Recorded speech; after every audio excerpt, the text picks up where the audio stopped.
그 지난 회에 우리 저기 이용재 타이거쌤 통해서 나스닥 쪽 투자하는 것들, 네. 미국의 진짜 그 성장주 중에 성장주, 연예인 중에 연예인 같은 느낌으로 해서 미국 테크 탑10, 네. 미국 테크 탑10 ETF도 배웠고 미국 필라델피아 반도체 나스닥 ETF, 그래서 그 두 가지를 배웠는데, 그러면 이게 성장주가 미국에만 있느냐? 또 그거는 아니잖아요. 그렇죠. 흔히 우리가 글로벌 분산 투자를 해야 된다고 얘기할 때 쓰는 논문 중에 하나가, 그러니까 전 세계의 이제 시가총액을 비교하면 네. 우리나라가 차지하는 비중이 2%가 살짝 넘거든요. 기본적으로 사람은 자구 편향 성향이 있으니까 우리나라에 좀 더 많이 투자하는 건 맞는데 시가총액으로 보면 2% 남짓밖에 안 되기 때문에 당연히 이제 글로벌 분산 투자를 해야 된다. 그러면 이제 시가총액 비중 보면 제일 높은 게 이제 미국이 될 거고요. 40% 정도. 네. 그 다음에 있는 게 이제 중국이거든요. 네. 15%가량. 그러니까 실제로 국내 투자들이 해외 주식 투자하는 걸 보면 미국 투자를 제일 많이 하세요. 그렇죠. 네, 거의 80% 가까이. 그러니까 보관 금액 기준으로도 그렇고 수익 네. 매수 기준으로도 뭐 구간별로 봐도 거의 80% 정도를 차지하고 있기 때문에 네. 미국 투자는 굉장히 많이 하시거든요. 예. 근데 이제 글로벌 분산 투자 차원에서 보면 당연히 미국을 짚고 넘어가는 건 맞는데 예. 근데 조금 이제 중국에 대한 음. 관심도 가져야 되는 게 아닌가 싶어서 오늘은 그 내용을 준비해봤습니다. 뭐 당연히 이제 삼척동자도 알겠지만 G2 국가잖아요. 그쵸. 그리고 또 굉장히 경제 성장률도 빠르고 네, 그 팬데믹 이후에도 전 세계적으로 가장 빠르게 경제 반등을 이뤄낸 것도 바로 중국이고. 네, 그래서 이제 그쪽에도 관심들이 많으신 건 알겠는데, 특히 이제 거래 시간이 우리나라랑 거의 비슷하다 보니까 네네네. 되게 접근성은 좋단 말이죠. 그렇죠. 뭐 미국 주식 하는 것처럼 네. 아예 뭐 새벽에 막 이렇게 할 필요는 없으니까 그렇죠. 그런 장점이 있죠. 또 눈여겨봐야 되는 이유 좀 말씀해 주신다면요. 지난 시간에도 이제 혁신이 있는 곳에 투자를 해야 된다라고 네. 얘기를 했는데 단순히 시가총액만 미국에 의해서 큰 게 아니고 네. 실제로 혁신을 일으키는 기업들이 네. 미국이 이어서 이제 두 번째로 많은 국가가 또 중국이거든요. 그렇죠. 네, 그러니까 당연히 중장기적인 트렌드 상으로 볼 때 메가 트렌드로 갈 수 있는 거에 투자를 해야 된다라고 보면 중국 기업들을 빼고는 이제 얘기하기 힘들다, 이렇게 볼 수 있을 것 같아요. 중국 그 신천 쪽에 있는 기업들 보면은 기술력이 장난이 아닙니다. 뭐 드론 기술도 마찬가지고, 네, 그 뭐 안면 인식 기술, 음성 인식 기술 이런 것들이 장난이 아닌데, 예를 들면 뭐 산업 쪽으로 보면 특히나 중국에서 야 이거는 뭐 미국 기술 기업들 부럽지 않게 한다. 뭐 어떤 것들이 있을까요? 뭐 되게 많을 텐데 네. 말씀하신 드론은 뭐 중국이 거의 선도적이니까. 저도 그 중국 드론을 쓰고 있습니다 지금. 아, 그러시나요? 예. 근데 이게 특이한 점은 네. 우리가 중국에 대해서 얘기할 때 정부의 규제 때문에 이제 리스크 요인이 항상 있다고 언급을 하는데 그래서 사람들이 약간 그런 걱정을 하죠. 네, 예, 아무래도 근데 사회주의 국가니까. 예. 특이하게도 드론과 관련해서 제가 오늘 뭐 방송에서 봤는데 네. 드론과 관련돼서는 오히려 발전할 수 있었던 게 예. 이런 규제가 아예 없다 보니까 중국이 드론을 발전시킬 수 있었대요. 아예 그런 규제가 만들어지지도 않았었고. 그게 뭐 고려를 안 했다기보다는 예를 들어서 우리나라라고 예를 들면 네. 드론을 날리려면 뭐 날릴 수 없는 지역도 많고 하여튼 무슨 온갖 규제들이 있지 않습니까? 그렇죠. 근데 미리 중국은 사전 신청해야 될 것도 많고. 뭔가 이게 사고가 터지지 않는 한 특별히 이렇게 막질 않는데요. 그러니까 뭔가 이벤트가 발생해서 이거 문제가 있구나 하면 그때 그런 걸 검토를 하는 거지. 그 전까지는 그냥 자유롭게 발전을 시키도록 냅두는 거죠. 그러다 보니까 이게 자연스럽게 성장하게 될 수 있는 배경이 됐다고 하더라고요. 우리나라도 맨날 뭐 파지티브 규제냐 네거티브 규제나 뭐 이런 이야기들 많이 하는데, 일단은 다 안 돼. 우리가 하도록 허가한 것만 해라는 게 우리나라 이제 규제의 어떤 역설적인 측면이고, 미국이라든지 중국은 일단은 풀어주고 네. 다 풀어주고 그 중에 안 되는 것만 하지 네네. 마라고 또 하잖아요. 네. 그런 장점이 있는 걸로. 그리고 이제 중국 같은 경우에는 산업화가 조금 늦었던 것도 오히려 유리했다라는 분석도 있잖아요. 맞습니다. 그러니까 실질적으로 이제 중국이 발전하기 시작한 게 70년대부터 개혁 개방 정책을 하고 2000년대 초반에 이제 WTO 가입하면서 본격적으로 성장 궤도를 올랐는데요. 네. 이게 워낙 뭐 급작스럽게 발전한 것도 있었지만 말씀하신 대로 산업이든 서비스든 뭐든 발전 단계를 거칠 때 보면 중간에 과도기라는 거를 네. 거쳐서 이제 올라가게 되는데, 중국 같은 경우에는 뭐 영토가 넓고 인구가 많고 여러 가지 이런 요인들이 있겠지만 네. 조금 이게 모든 전반적인 사회 요소들이 처져 있다 보니까 지금 사회 변화가 엄청 빠르지 않습니까? 네. 그러니까 이런 것들을 중간 단계를 거치지 않고 그냥 바로 점프해버리는 상황이 온 거죠. 그러니까 대표적인 게 이커머스가 중국이 엄청나게 발달을 했는데 네.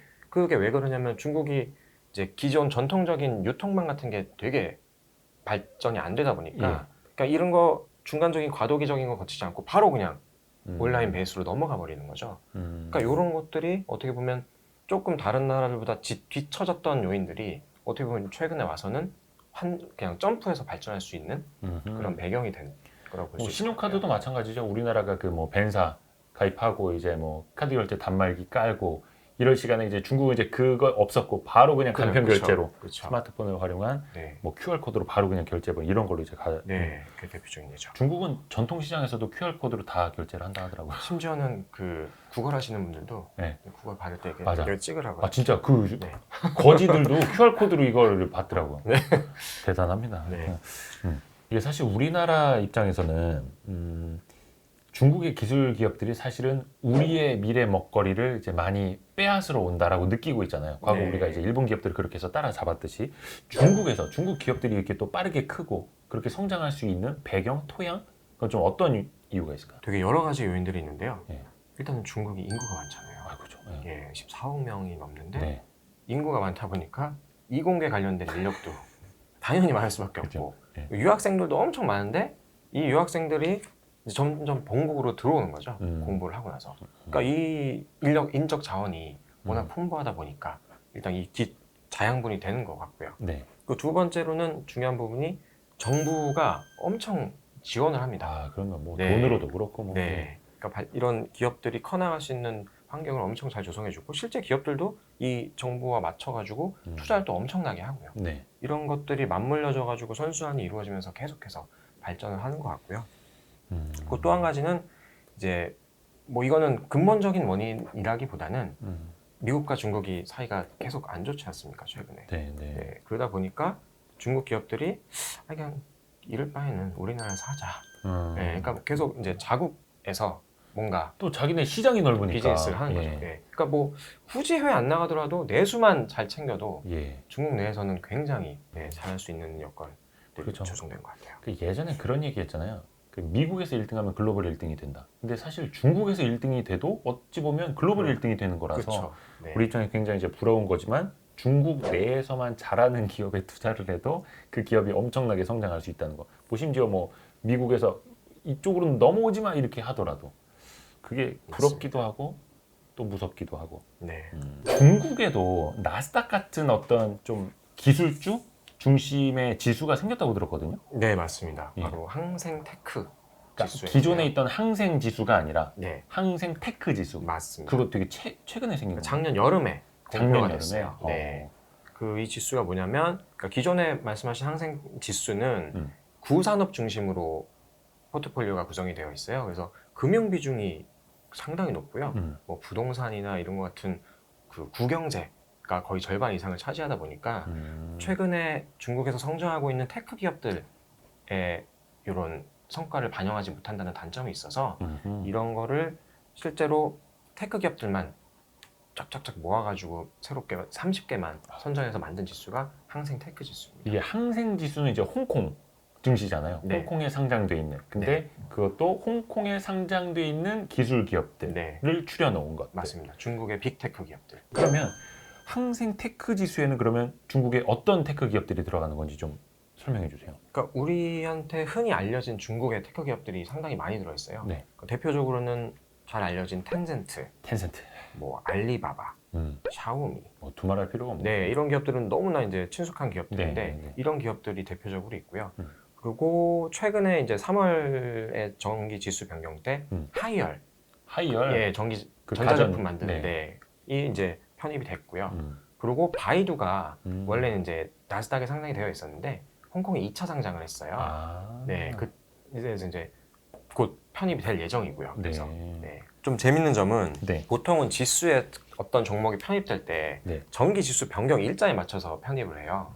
네. 예를 들어서 뭐 1년에 2번이건 네. 분기당 4번이건 네.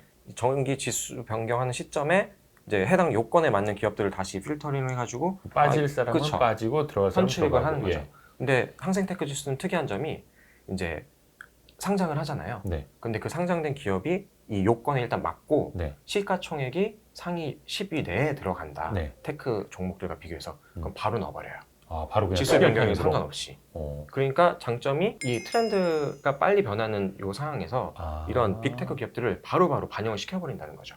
지수가 그러면은 시장을 굉장히 빠르게 따라갈 수 있겠네요. 네. 차이나 항생테크 네. 이 지수 30개 종목 중에 뭐 텐센트, 알리바바 뭐 여러 가지 이야기를 했습니다. 샤오미도 얘기를 했고 SMIC도 여기 있는 거고 또 우리가 좀 주목해 볼 만한 기업들도 되게 많을 것 같아요 여기. 그 작년 말에 사실 이제 마윈으로 잘 알려진 엔트그룹이 엔티그룹. 상장을 홍콩과 상해에 동시에 하려고 하려다가 했는데 이게 거의 이제 상장 그 IPO 해가지고 35조 원 이제 조달할 수 있어가지고 엄청 이제 화제가 됐었는데 갑자기 이제 마 그 회장께서 뭔가 어나운스를 하시는 바람에 이게 갑자기 다 취소가 됐죠. 지금. 그렇죠. 근데 뭐 일단 언론에 따르면은 재상장 추진한다는 얘기가 계속 나오고 있어가지고 만약에 상장이 된다면 지수에 편입될 가능성은 거의 있는 걸로 보셔도 될 것 같아요. 규모로 본다면 당연히. 네, 맞습니다. 그렇죠. 네. 해서 우리가 뉴스를 통해서 듣는 그 기업들, 이제는 중국 기업들 이런 분들도 되게 많이 친숙해졌어요. 그러면서 한편으로서 느끼는 게, 야, 중국의 기술 수준이 산업적으로도 그렇고 우리에게 굉장한 위협이 되겠다라고 느끼고 있는데, 사실 이게 투자자들 입장에서 보면은 결국 내가 어디에서 수익을 내느냐, 한국이냐, 미국이냐, 중국이냐, 그 지역만 다를 뿐이거든요. 네. 근데 투자자들한테 또 이게 또 하나의 기회가 될 수도 있는 거죠. 사실 우리나라 국민들 입장에서는 외국의 성장 기업들이 상대적으로 덜 눈에 띌 수는 있어요. 왜냐하면 국내에도 워낙 훌륭한 기업들이 많다 보니까. 그런데 조금만 돈을 돌려보면 글로벌 분산 투자는 어쨌든 해야 되는 부분이기 때문에 미국도 중요하지만 그 중국의 기업들도 좀 관심을 가져보시면 투자하시는 데 있어서 분명히 의미가 있는 수준이 되지 않을까 생각이 됩니다. 요즘 많은 분들이 뭐 중국에 대해서 뭐 역사라든지 아니 뭐 감정적으로라든지 여러 가지 뭐 좀 반감도 있는 분들도 있고 한데 투자자라면 결국은 수익을 어디서 꾸준히 많이 낼 것인가를 매의 눈으로 보시면 더 좋을 거라는. 근데 이거는 우리 일반 개인들이 항상 테크 지수 투자를 할 수가 있어요? 네, 있어요. 어떻게 그냥 그 알 주식들을 알 주식을 사실 수가 있어요. 왜냐하면 홍콩 주식을 그냥 직구를 하실 수 있기 때문에 항생지수는 하실 수는 있는데 불편한 점은 홍콩은 이제 특이하게 한 주만 거래를 할 수 있는 게 아니고요. 주식별로 최소 단위가 있어요. 뭐 10개든 몇 개든 이렇게 돼 있어가지고 그 최소 거래 금액이 작게는 몇십만 원에서 크게는 몇백만 원까지 해야 되거든요. 그래서 항생 테크 지수 이 포트폴리오 패키지를 개인분들이 직접 매수를 하시려면 몇 천만 원이 소요가 되는 거죠. 포트폴리오를 짜려면. 그렇죠. 그거 어떻게 해야 돼 그러면? ETF를 활용하시면 주당 거의 10,000원 정도의 저렴한 비용으로 거래를 하실 수가 있죠. 그러니까 내가 10,000원어치만 ETF를 사도 그 안에 항생 테크 지수 30개 종목들이 비중대로 들어가 있는. 네, 맞습니다. 그게 지금 나와 있는 거예요? 작년 12월에 4개 운용사에서 동시 상장이 되었고요. 작년 12월에, 2020년 12월에. 근래 이제 상장이 됐고. 이게 그러면은 저는 항상 여러분들에게 좀 도움을 드리려고 MTS나 HTS 이제 검색을 했을 때 나오는 이름을 알려드리면 좋을 것 같아요. 그러면 그냥 항생테크 이렇게 검색을 하면 나오는 거예요? 그런 걸로 알고 있는데요. 맞아요. 저도 아까 해보니까 나오더라고요. 그래서 차이나 항생테크 ETF. 그 앞에 뭐 타이거 붙어 있으면 미래에셋 거고 코덱스 붙어 있으면 또 삼성자산운용 거고. 4개 운용사가 동시에 작년에 상장했습니다. 그러면 이것도 솔직히 이제 투자하는 좋은 방법은 앞에서 우리가 누누이 이야기했던 것처럼 사실은 똑같을 수 있어요. 최근에 차트 보니까 12월에 이제 만들어진 ETF이긴 한데 최소한 한 3, 4개월 동안 요 정도 언덕이 만들어졌더라고요. 그러니까 상장 이후랑 비교하면은 수익률이 플러스이긴 한데 최근 한 달 사이에 조금 낙폭이 내리막이죠. 컸던 상황입니다. 또 이제 뭐 기술주도 흔들리는 건 뭐 미국이나 중국이나 또 비슷하기도 하고. 네. 그럼 이거는 좀 어떻게 투자하시는 게 더 나을지 좀 조언 좀 해주세요. 매번 언급드리는 부분인데 장기적으로 보셔야 될 것 같고요. 사실 빠진 게 이제 불과 한 달이라는 구간이기 때문에 투자해서 보면 한 달은 정말 이제 짧은 기간이잖아요.